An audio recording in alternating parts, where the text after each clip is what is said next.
Hi everyone, welcome to my video. Today we are going to talk about how to view deleted snaps in Snapchat.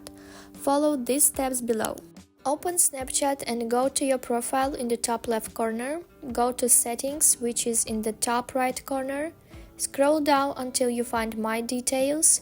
Under My Details, enter the username, email address or phone number associated with your Snapchat account.